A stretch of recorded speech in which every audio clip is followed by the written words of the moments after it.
po tayo. Praise the Lord.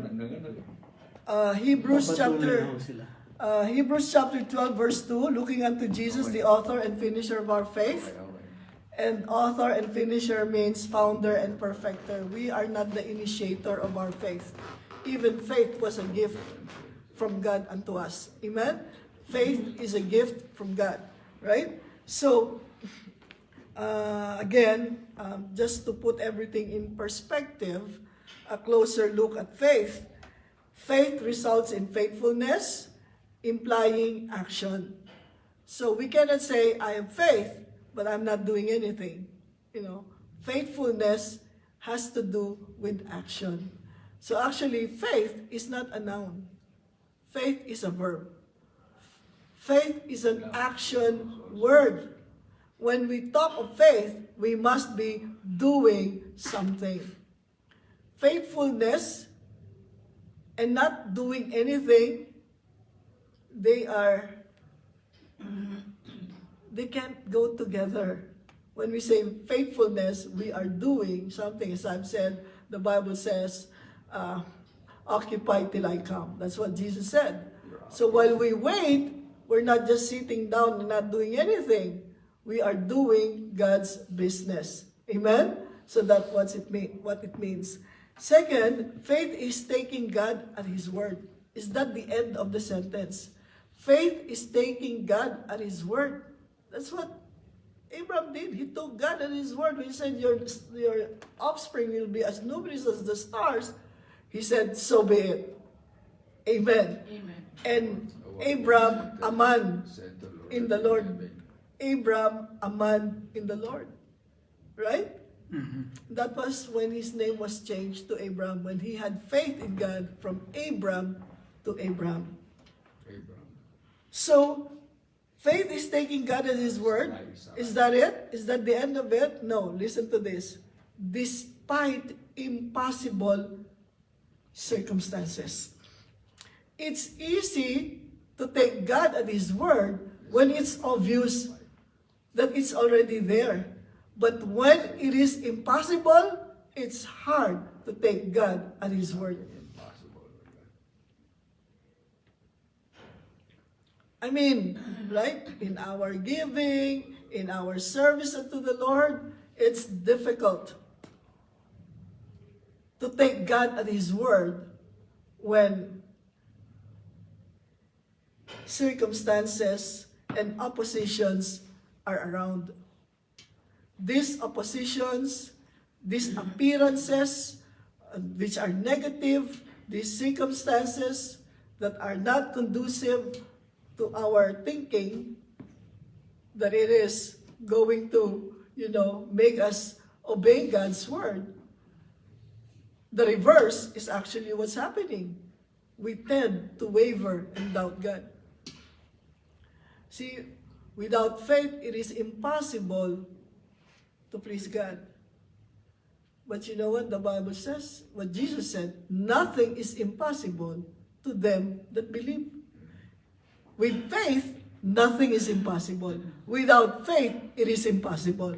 But with faith, everything is possible. Can you see it? Without faith, it is impossible. With faith, everything is possible. Nothing is impossible.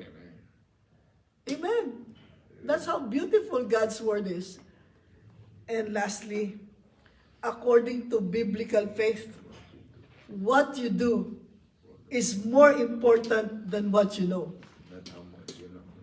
What you do is more important than what you know. Whenever I'm going to speak faith. I know faith already. Our message for today is prayer. I know about prayer. Our message today is about stewardship. I know stewardship. No, according to biblical faith, what you do is more important than what you know. I know revival. What are you doing? I know prayer. What are you doing? I know there is power in the Word of God. What are you doing? I know God is a provider. Well, what are you doing? If you knew God was provider, If you knew God was rewarder, what are you doing? What are we all doing? Right? Because what we do, again, is more important than what we know. As we have already established, faith is not intellectual assent. Intellectual assent is what we know. But what we do is faithfulness. And that is what is important to the Lord. Amen? So, again, there is so much to study about faith. And this is just one man's faith that we have studied so far. So I trust that as we have learned something today, we will be, more adventurous in our life of faith. We would be more adventurous. Believe God for big things. Believe God for impossible things. Amen? Because God is able to do what He has promised. Amen. Amen? Did you learn anything today? Yes. Amen. Glory to God. What we will do with our faith, that is important. Amen. Let us pray. Father in heaven, thank you that you are so good to us. Thank you that you love us.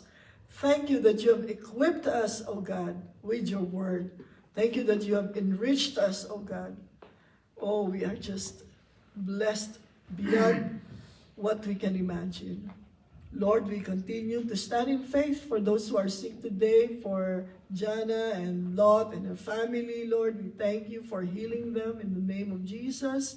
For Jay, for her complete healing and the speedy recovery, oh God, from operation. We just bless you, oh God, that she is healed right now.